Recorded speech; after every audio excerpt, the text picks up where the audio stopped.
दिल्ली में रह रहे सभी पेरेंट्स के लिए जो अपने बच्चे का एडमिशन आरटीई के तहत ईडब्ल्यूएस कैटेगरी से एडमिशन करवाना चाहते हैं दिल्ली के प्राइवेट स्कूलों में,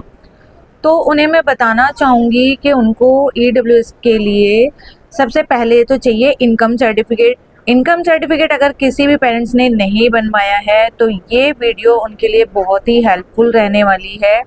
और जिन्होंने बनवा लिया है उनकी डेट अभी है, जैसे कि हम जानते हैं कि इनकम सर्टिफिकेट की जो वैल्यू डेट होती है वो 6 महीने तक होती है, यानी कि वो आपका 6 महीने तक चलता है। उसके बाद उसको आपको दोबारा रिन्यू कराना होता है।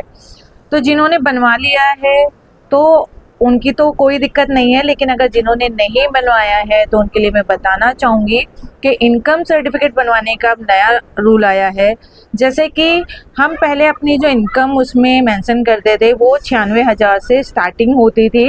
लेकिन अब सरकार ने इसको 96,000 से बढ़ाकर 1,20,000 रुपये कर दी है।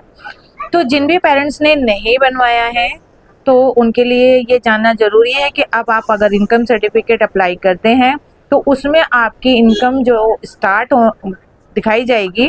वो 1,20,000 रुपये से दिखाया जाएगा। और दूसरा इसमें जो चेंजेस हुआ है वो ये हुआ है कि पहले इसके साथ कोई भी एफिडेविट नहीं लगता था, लेकिन अब इसके साथ एफिडेविट लगेगा। उस एफिडेविट में क्या मेंशन होगा ये मैं आपको बता देती हूँ। वैसे तो आप अगर आपके नियर एसडीएम ऑफिस जाते हैं तो वहाँ पे उनका वो फॉर्मेट लगा हुआ है, आप उसकी फ़ोटो खींच के ला सकते हैं या फिर आप उनसे पूछ सकते हैं कि उसमें क्या क्या मेंशन कराना है, वो बता देते हैं। मैं अपनी वीडियो के माध्यम से यही बताना चाहूँगी कि आपको उस फॉर्मेट में क्या क्या मेंशन होगा कि आपका नाम, फादर नेम, आपका एड्रेस, आप उस एड्रेस में कब से रह रहे हैं ये मेंशन होगा, और आपकी मंथली इनकम कितनी है ये भी उसमें मेंशन होगा, और प्लस आपकी फैमिली में कितने मेंबर हैं। जैसे कि फर्स्ट तो आप ही हो गए सेल्फ, फिर आपकी वाइफ हो गई, फिर आपके कितने बच्चे हैं वो हो जाएंगे, उनकी एज होगी, क्योंकि उनको